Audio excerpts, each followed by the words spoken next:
In one hadith, amazing hadith, a stranger comes into the gathering of the Rasul. رجل شديد بياض الثياب شديد سواد الشعر لم يرى عليه أثر السفر ولم يعرفه منا أحد. A man exclusively white, dark hair, no spot or sign of fatigue and travel. None of us know him. Mysterious man. He has come into the gathering of the Rasul, and he sits with his knees touching the knees of the Prophet, and then he says, Ya Muhammad sallallahu ala Muhammad, akhbirni anil Islam. Tell me about Islam. So the Prophet answered, and when the Prophet finished, the man said, Sadaqt, you spoke the truth. So the ashab says, we're astonished. He asks and confirms, as though he knows the answer, so why are you asking? And then he says, فَأَخْبِرْنِي عَنِ الْإِيمَانِ. Tell me, O Muhammad, about Iman. The Rasul explained. And he says, Sadaqt, true. So then he said, أَخْبِرْنِي عَنِ الْإِحْسَانِ. Tell me about Ihsan. The Prophet explained. The man said, correct. And then he asks, فأخبرني عن الساعة.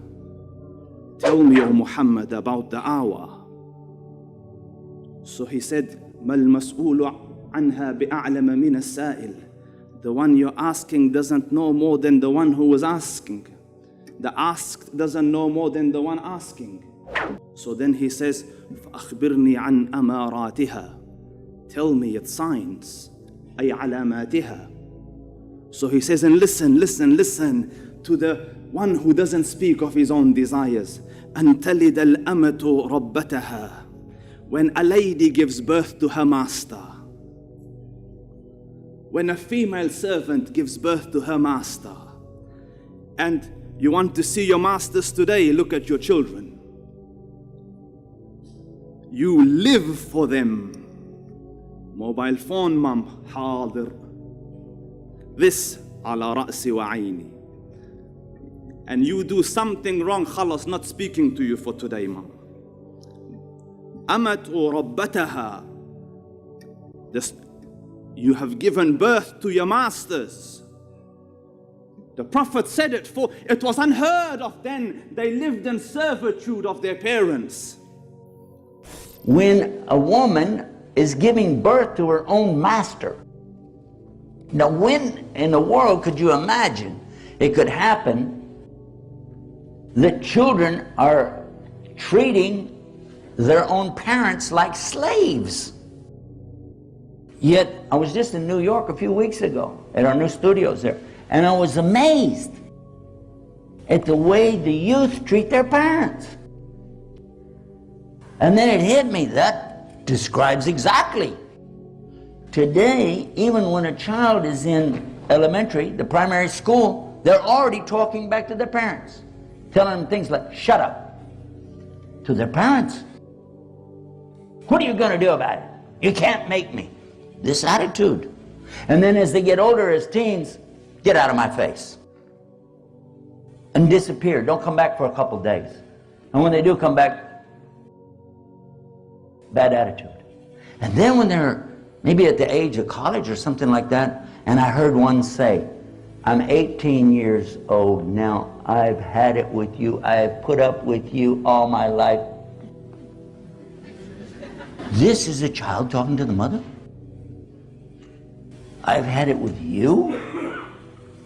Who carried the child inside of her? Who's the one that gave birth in pain after pain after pain? Who's the one that nursed that child from her own breast? Who is the one that taught the child to walk and talk, to have what we call the mother tongue, coming from the mother, teaching the child how to speak?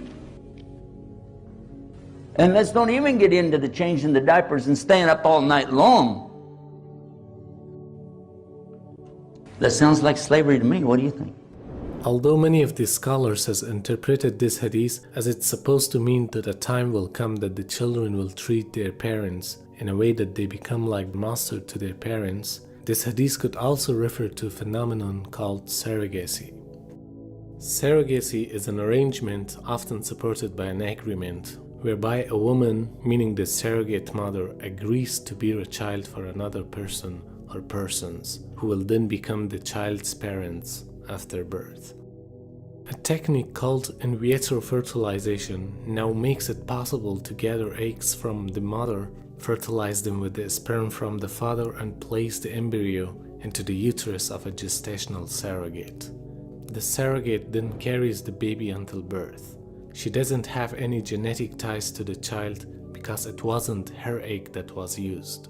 Therefore, the surrogate is called the birth mother and not the biological mother.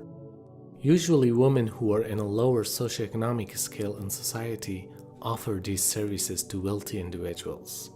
A poor lady rents her womb to carry the baby until birth, where the newborn will become the master of the surrogate mother.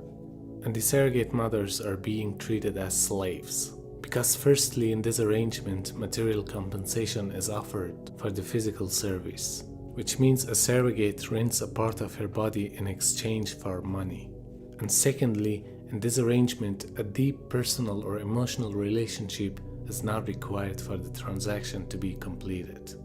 Or in other words, there would be no value given to the feelings of the surrogate mother after birth, and she would have no right over the newborn.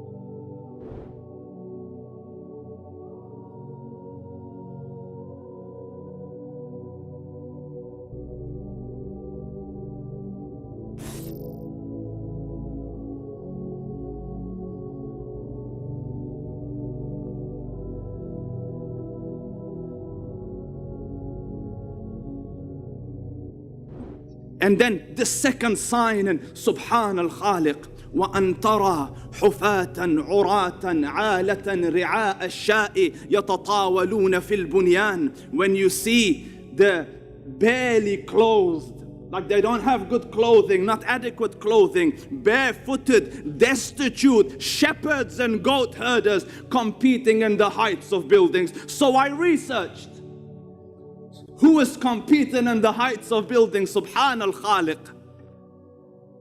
The tallest building on earth today, where is it? Dubai. I watched the footage of Sheikh Zayed. You know, ordinary simple clothing, he's wrestling with one of his workers. An ordinary shepherd, the oil camp, Bujuh, skyrocketed, and now the tallest building on earth is in their country.